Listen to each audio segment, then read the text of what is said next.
명절 잘 보내셨습니까? 예, 길었던 명절이 딱 수요일날 이렇게 끝나네요. 예, 저도 여러분들이 많이 기도해 주시고 또 많은 사랑을 또 보내주시고 해서 잘 쉬고 또 이렇게 열심히 또 말씀을 준비해서 잘 왔습니다. 예, 감사합니다. 모든 상황 가운데서 함께 하시고 지켜주신 하나님께 감사드립니다. 그런데 하나님께서 이렇게 우리는 휴일을 즐기더라도 하나님께서는 또 이렇게 우리를 지키시고 보호하시기 위해서, 우리를 위로하시기 위해서 또 열심히 일하시지 않으셨습니까? 근데 또 우리가 잊지 말아야 할 사실은 하나님께서 그렇게 열심히 일하시는 만큼 사탄도 또 열심히 일을 한다는 거예요. 사탄의 일을. 그렇기 때문에 우리는 몸은 쉬더라도, 우리의 일은 쉬더라도 우리의 영적인 무장은 더더욱 견고히 하고 나아가는 우리 모두가 될 수 있기를 간절히 소망합니다. 그래서 우리 영적 성령의 이제 무장, 영적인 군사들, 하나님의 그리스도의 군사들의 무장으로서 마지막 시간이죠. 우리 거꾸로부터 거슬러 올라가는데 마지막 시간으로 우리 진리의 허리띠를 함께 이야기를 나눠보고자 합니다.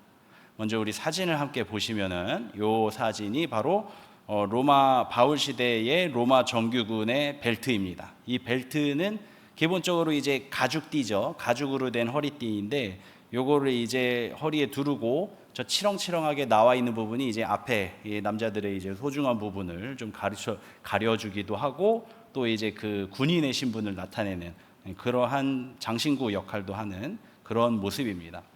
근데 이 허리띠는 지금까지 살펴본 다른 여러 가지 무장들, 뭐 방패나 갑옷이나 투구나 신발이나 이런 하다못해 신발보다도 어째 보면은 방어적인 기능이 더 없는 게 아닌가, 기능적으로 봤을 때는 더 좀 작고 좀 볼품없지 않은가, 그렇게 생각이 될 수가 있습니다.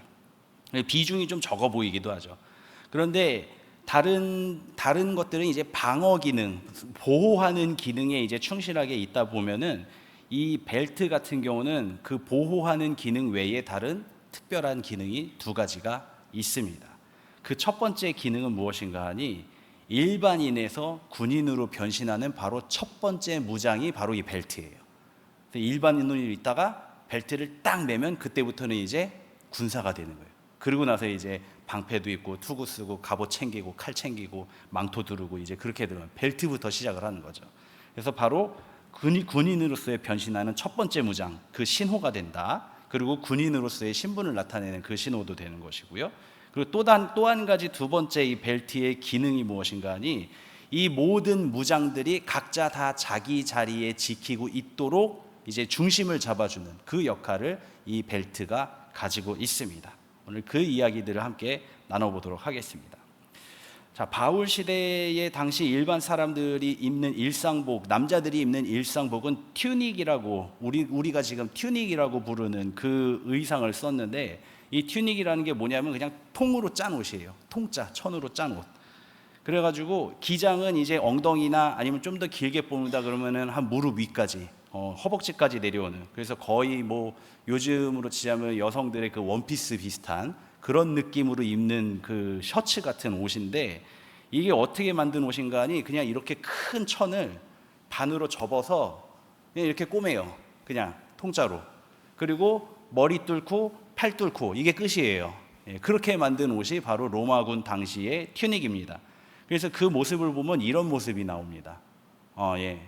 저런 모습, 저런 식으로 이제 통짜로 짠 옷, 많이들 보셨죠? 그런 모습이 저게 이제 일상복으로 쓰기도 하는 튜닉인데 이 사진에는 벌써 이제 벨트를 매고 있죠. 근데 만약에 이 벨트를 안 맸다면 어땠을까요? 그냥 어깨서부터 그냥 쭉 떨어지니까 그냥 일자로 그냥 쭉 떨어지겠죠, 옷이? 굉장히 뭔가 개그맨들이나 입을 법한 그런 옷 모양새가 나옵니다. 별로 그렇게 멋있어 보이지도 않고 이뻐 보이지도 않고 뭐 옷으로서의 기능은 하겠습니다만은 좀 그렇죠. 우스꽝스러워 보이겠죠.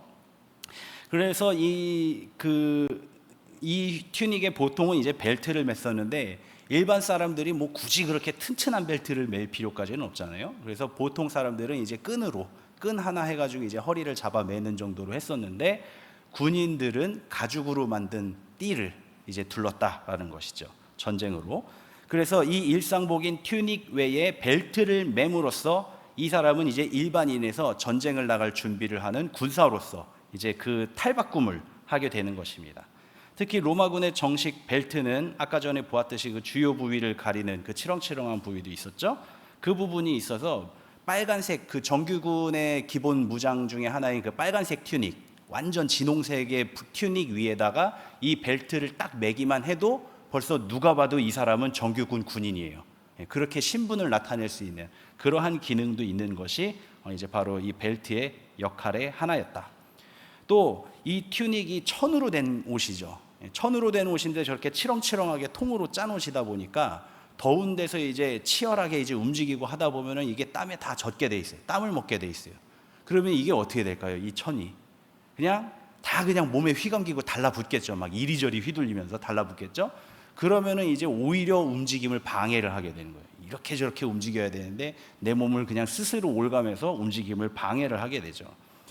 그런데 이 벨트를 허리에다 딱 졸라 매게 되면은 이게 튜닉이 달라붙거나 이제 하더라도 완전히 몸을 휘감겨서 몸을 움직임에 방해하거나 그렇지는 않게 되는 겁니다.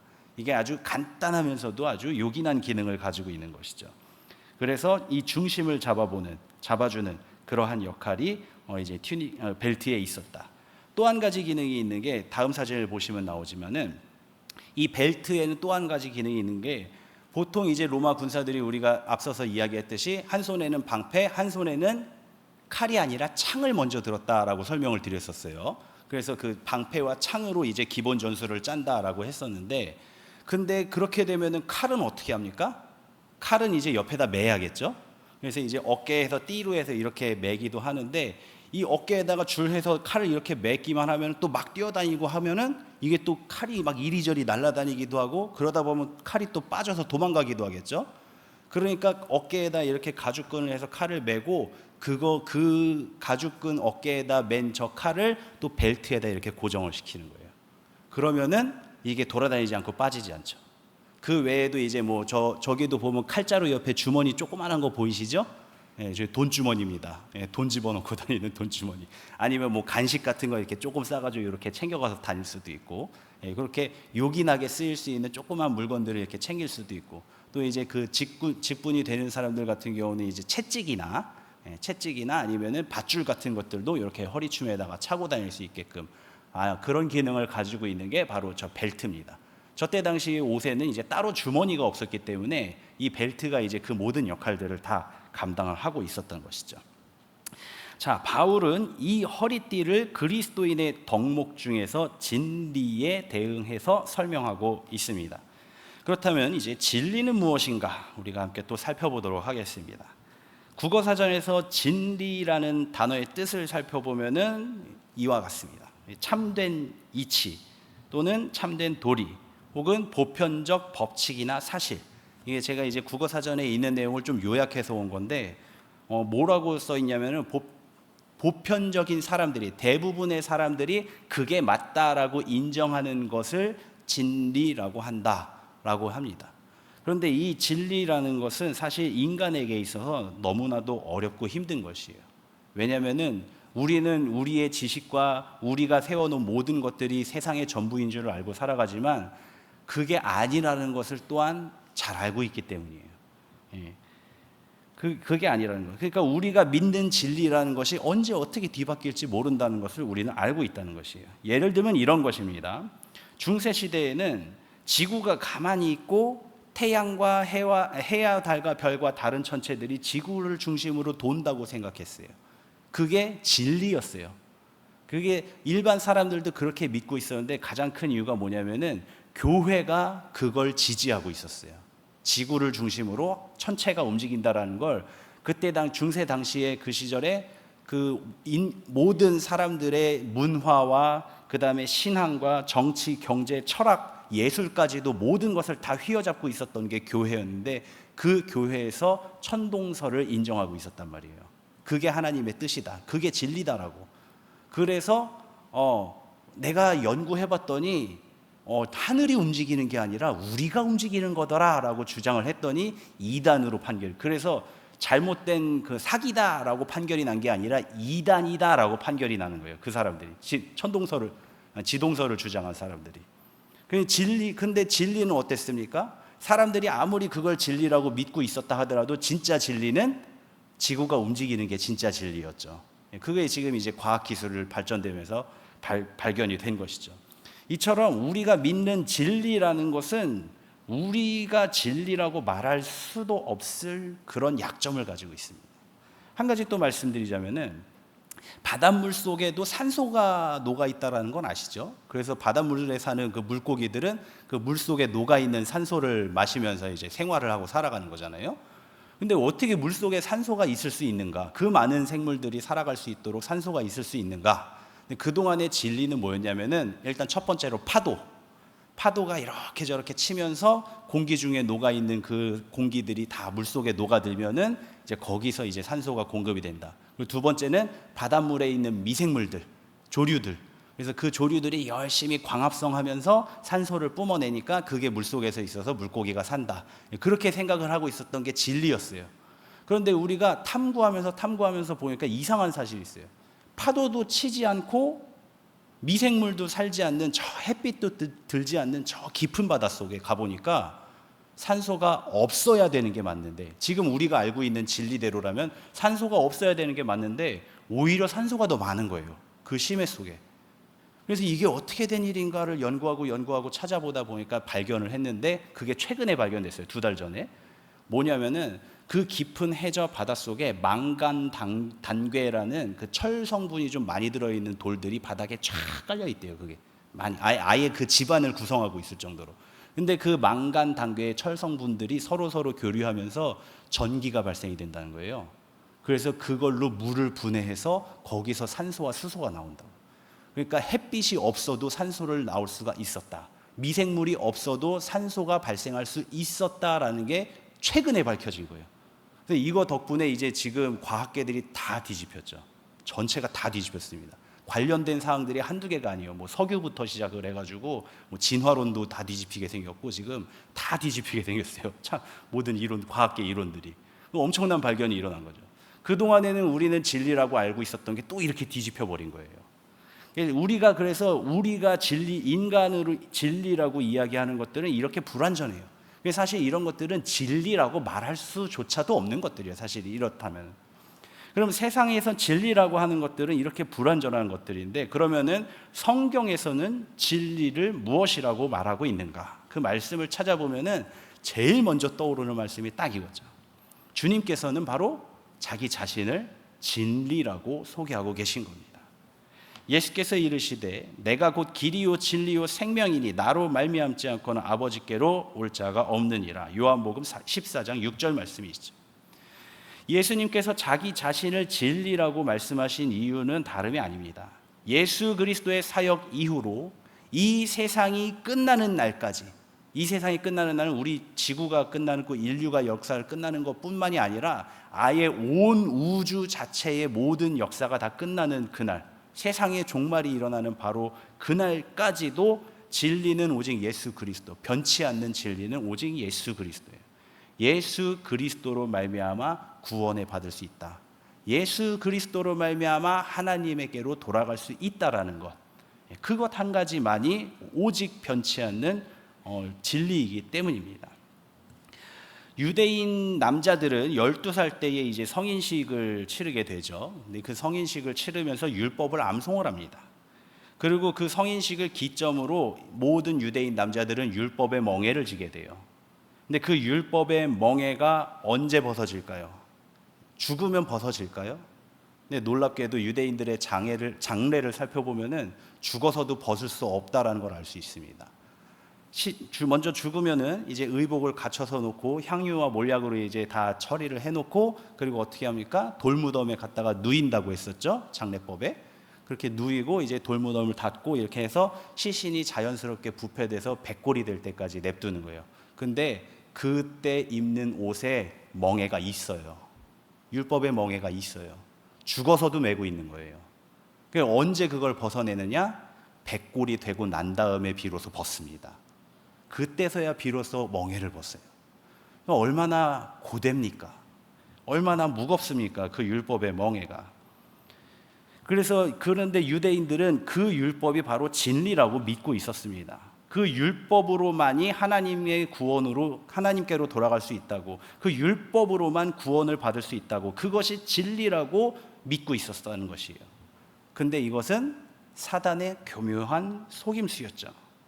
참 진리는 무엇입니까? 율법 자체가 진리입니까? 율법 자체는 진리가 아니었어요. 율법을 주신 하나님께서 율법을 주신 것은 나와 관계를 맺자, 나와 관계를 유지하자, 너네가 내 백성이라는 것을 이 율법을 통해서 확인하고 유지하고 하자, 그 계약 조건을 위해서 율법이 있는 것이지 율법 자체가 구원을 이루는 건 아니었단 말이죠. 그런데 그럼 진리는 무엇입니까? 진리는 결국은 하나님이 진리셨어요. 하나님께로 돌아가야 한다, 하나님이 우리와 관계하기를 원하신다, 우리를 사랑하신다, 그게 진리였던 거예요. 그런데 사람들은 그 하나님의 진리는, 하나님의 사랑인 그 진리는 잊어버리고 율법 자체가 진리인 줄 알고 그것만 가지고 매달린 거예요. 그래서 그거를 어떻게 해서 연구하고 또 토달고 하다 보니까 나중에는 머릿속에 다 집어넣기도 어려울 만큼 수많은 조항들이 생겨요. 율법 조항들이. 그거를 평생 동안 쭉 외우는 거예요. 그리고 그걸 지키면서 살겠다고 평생 동안 조마조마 마음을 졸여가면서 사는 거예요. 이것도 하면 안 되고 저렇게 해서도 안 되고 평생을 그렇게 사는 거예요. 그러니까 보통 그렇게 되다 보니까 보통의 유대인들 사람들은 아예 그냥 종교적인 면에 있어서는 그걸 포기하고 살 수밖에 없어요. 율법에 의해서 부정함을 벗을 방법이 없어요. 내가 이렇게 해서 가가지고 제사를 드리고 그렇게 해서 나의 부정함을 벗고 또 우리 모든 죄를 속죄하고 돌아서면 또 부정하게 될 수밖에 없거든요. 그렇다고 또 가서 하나님께 드리자니 이제는 뭐 경제적인 여건이나 이런 것들도 해당이 안 되고 그것도 쉽지 않잖아요. 그러니까 율법적으로 종교적으로 봤을 때는 답이 없어요. 이 보통의 사람들은 놓고 사는 거예요. 그냥 명절에나 한번 이렇게 가가지고 그때나 한번 할까 말까 그렇게 하고 살아가고 있었다는 것이죠. 그것마저도 할 수 없어서 나는 죄인입니다 하면서 답이 없어서 살던 사람들이 예수님 시대 사람들이에요. 그런데 예수님께서 그 가운데 오셔서 바로 자유를 선언을 하셨다는 것이죠. 요한복음 8장 32절 말씀에 진리를 알지니 진리가 너희를 자유롭게 하리라. 예수님 자신이 진리라고 하셨죠? 그 사람들에게 얘기하는 거예요. 진리를 알지니 진리가 너희를 자유롭게 하리라. 너희가 나를 안다면, 내가 누군지 진짜 안다면, 나를 믿고 나를 따른다면 너희는 자유를 얻게 될 것이다. 무엇으로부터? 바로 죽은 뒤에까지도 나를 올가매는 그 율법의 감옥에서부터 자유를 얻게 될 것이다. 그 이야기를 하고 계신 것이죠. 율법이 진리인 줄 알고 살아가는 이들에게 참 진리이신 주님은 율법의 헛된 조항들 말고 하나님의 진짜 말씀을 가르쳐 주셨어요. 하나님의 진짜 말씀, 그게 무엇입니까? 서로 사랑해라. 싸우지 마라. 싸우지 말고 사랑해라. 그리고 약자들을 불쌍히 여겨라. 불쌍히 여겨라. 긍휼히 여겨라. 그리고 생명은 소중한 것이다. 하나님을 섬기되 성심껏 하나님을 섬겨라. 이런 조항들이에요. 무슨 짐승은 부정하고 무슨 짐승은 어떻고 어떻게 하면은 며칠을 어떻게 해야 되고 씻어야 되고 태워야 되고 그러고 나서 돌아서면 또 어떻게 해야 되고 의복은 어떻고 저렇고 걸음걸이는 어떻게 해야 되고 하다못해서 내 마음의 생각까지도 다 조항들에 적혀 있는 그 조항들이 아니라 그냥 서로 사랑해라. 사람 죽이면 안 된다. 거짓말하면 안 된다. 서로 긍휼히 여기고 베풀고 함께 살아라. 그것을, 그리고 하나님을 기억하고 하나님을 섬겨라. 이것을 주님께서는 가르쳐 주신 것이죠. 그러므로 인해서 이제는 전에는 율법에 의해서 도저히 부정함을 벗을 길이 없었던 유대 사회의 일반 사람들이 예수 그리스도의 그 말씀을 통해서 이렇게만 해도 된다라고 가르쳐 주시니까 그 말씀 속에서 희망을 얻는 거예요. 하나님께서 나를 봐주시고 계시구나. 그동안에 나는 율법에 의해서 부정한 사람이었기 때문에 하나님에게서 멀리 떨어진 사람, 하나님을 뵐 수 없는 존재, 하나님과 함께 할 수 없는 존재로만 여기고 있었는데 그게 아니었구나. 그거를 깨닫게 되는 거예요. 하나님께서 나를 봐주시고 계시구나. 나를 하나님께서 그래도 부르고 계시구나. 그래도 나를 사랑하고 계시구나. 그걸 깨닫게 되니까 비로소 자유를 얻게 되는 것이죠. 그리고서 그렇게 해서 삶의 매 순간에서 이제 우리를 올가매던 그 율법에서부터 자유를 얻게 되었다. 그리고 주님께서 말씀하신 것은 그 가르쳐 주신 그 하나님의 참 진리는 무엇입니까? 머리가 터지도록 그냥 머릿속에 우겨놓고 기억하고 공부하고 할 필요가 없어요. 인간이면은, 선한 양심을 따르는 인간이면은 누구나 다 알 수 있을 만한 내용들이에요. 선한 양심을 따라서 정직하고 선하게 산다면, 하나님을 기억하고 산다면 당연히 그럴 수 있는 것들을 이야기하셨어요. 굳이 그렇게 어렵고 힘들고 하게 말씀하지 않으셨다는 거예요. 이 글을 통해서 이제 인생들이 자유를 얻고 우리가 하나님께로 돌아갈 수 있다라는 희망을 주면서 율법의 무거운 멍에를 벗어주신 것이죠. 그래서 주님께서는 또 이렇게 말씀하십니다. 수고하고 무거운 짐진 자들아 다 내게로 오라. 내가 너희를 쉬게 하리라. 나는 마음이 온유하고 겸손하니 나의 멍에를 메고 내게 배우라. 그리하면 너희 마음이 쉼을 얻으리니 이는 내 멍에는 쉽고 내 짐은 가벼움이니라 하시니라. 마태복음 11장 28절에서 30절 말씀입니다. 자, 이제 하나님께서는 이 예수를 믿는 믿음과 그의 가르침, 예수 그리스도의 가르침을 따라 옳고 선한 양심을 따르는 이들에게 구원을 약속하셨습니다. 이 약속은 세상 끝날까지 변하지 않아요. 절대로. 이 우리가 다 죽고 온 세상이 다 끝나고 심판까지 다 끝날 때까지 이 약속은 변치 않아요. 예수 그리스도로 구원을 얻을 수 있다는 것. 그렇기에 우리는 이것을 진리라고 비로소 말할 수가 있는 것이죠. 그래서 바로 이 진리로 우리는 허리띠를 삼아서 우리의 삶을 쪼여매야 된다는 것입니다. 그래야 우리는 그리스도의 군사로서 거듭나게 되고 또 사탄의 모든 시험으로부터 중심을 잃지 않고 싸우게 된다는 것이죠. 아까 전에 봤던 그 일상복으로 입는 튜닉, 이게 나의 본연의 모습이라고 한다면 그 모습은 하나님을 믿지 않는 다른 사람들과 크게 다르지 않습니다. 사람 사는 게 다 똑같죠. 사람이 특별히 다른 게 있겠습니까? 자기 생각과 자기 판단, 내 감정 이런 것들을 따라 산다면 우리는 세상 사람들과 다를 게 없어요. 그럼 무엇으로 내가 그리스도인이라는 것을 말할 수가 있겠습니까?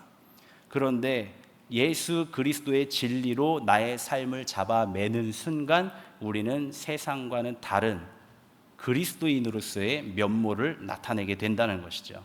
나의 생각과 나의 감정, 나의 나된 모습들을 오직 예수 그리스도라는 그 진리로 붙잡아 매고 중심을 잡으며 살아가는 모습은 세상 사람들과는 전혀 다른 모습이 되기 때문입니다.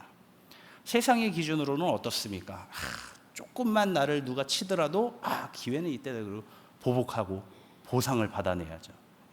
차 신호대기하고 있는데 뒤에 와서 누가 툭 쳤다 그러면 일단 뒷목부터 잡고 그랬어. 나 이거 허리 나간 것 같은데 나 가서 누워야겠는데 그래가지고 들어가가지고 2주 진단서 떼어가지고 탁 들어가 앉아 있으면 보험사에서도 이제 그 일 급여 7만 원씩 따박따박 나오고 그쪽에서 또 보상받고 그럼 얼마나 좋습니까? 무료로 휴가 하고 얼마나 좋습니까? 딱 그렇게 하면 좋죠. 그런데 주님께서는 뭐라고 하셨습니까? 70번씩 7번이라도 7번씩 70번이라도 용서해라. 자비를 베풀어라 하셨잖아요. 자비를 베푸는 거예요. 그래서 괜찮습니다. 크게 안 상했으니까 그냥 넘어가시죠. 그러면서 얘기하는 거예요. 저는 예수 믿는 사람입니다. 용서해 드리겠습니다. 얘기하는 것이죠. 바로 이런 것이 세상과는 다른 그리스도인으로서의 살아가는 모습이 아닐까요? 세상 사람들은 사탄이 시련의 파도를 보내면은 거기에 완전히 푹 빠져서 허우적거려요. 그러면 이제 자기의 생각, 내 감정, 나의 판단 이게 그냥 온 몸을 다 올가매고 휘몰아치면서 들러붙어가지고 결국은 거기에 주체 못하고 쓰러져서 넘어가서 사탄의 밥이 돼버리고 마는 거예요. 그런데 그리스도인들은 예수 그리스도라는 진리로 허리띠를 잡아매고 있으면 내 생각, 내 판단, 내 감정 이것들이 나를 좌지우지할 수가 없어요. 오직 예수 그리스도의 진리만이 나를 잡아맵니다. 그것만이 나를 잡아 이끌 수가 있습니다. 그러니까 우리는 예수 그리스도로 진리의 허리띠를 매야 한다는 것이죠. 조금 힘들 수는 있습니다. 물에 젖는 건 똑같이 젖어요. 단지 끝까지 싸워서 이길 힘이 거기 진리의 허리띠로부터 나온다는 것이죠. 또한 진리로 허리띠를 매서 중심을 온전히 잡지 않는다면 다른 무장들도 제 기능을 온전히 발휘하기 어렵다고 말씀을 드렸습니다. 진리는 예수 그리스도시라고 했습니다. 예수님이 아닌 다른 무장으로 어떤 것을 우리가 싸워서 이길 수 있을까요? 예수가 아닌 다른 의로 호심경을 만들어 입을 수가 있겠습니까? 예수가 아닌 다른 복음으로 신발을 만들어 신으면 되겠습니까? 예수가 아닌 다른 믿음의 방패를 가지고 사탄의 공격을 어떻게 막겠습니까? 예수 그리스도가 아니신데 어떻게 구원이 있을 수가 있겠습니까? 그리고 진리이신 예수님의 말씀 외에 다른 어떤 말씀을 가지고 사탄과 싸우겠습니까? 오직 예수 그리스도의 진리, 그것으로 첫 발을 띄고 그것으로 모든 것들을 준비하지 않으면 다른 모든 무장들도 중심을 잃고 흔들리고 제 기능을 발휘할 수가 없다라는 것이요. 그게 바로 예수 그리스도의 진리로 허리띠를 매야 하는 이유입니다. 사랑하는 성도 여러분, 예수 그리스도로 삶의 중심을 잡으시기 바랍니다. 그것이 진리로 허리띠를 띠는 군사들의 삶입니다. 다른 것들에 현혹될 필요가 없습니다. 오직 예수뿐입니다. 세상의 다른 것들은 이것이 진리다라고 말하는 게 많습니다. 명예가 진리다. 명예만 있으면 온 사람들의 칭송을 받으면서 살 수 있다. 그러면 모든 게 다 해결된다 이야기합니다. 그러나 어떻습니까? 나라를 구하고 명예롭게 헌신하신 분들, 국가유공자분들, 독립운동가 후손분들 지금 어떻게 살고 계십니까? 저는 그 기사들 볼 때마다 참 안타깝습니다. 가슴이 답답하고 안타깝습니다. 돈이 진리다. 또 돈만 있으면 모든 게 다 해결되는 세상이다. 그렇게 얘기하고 있습니다.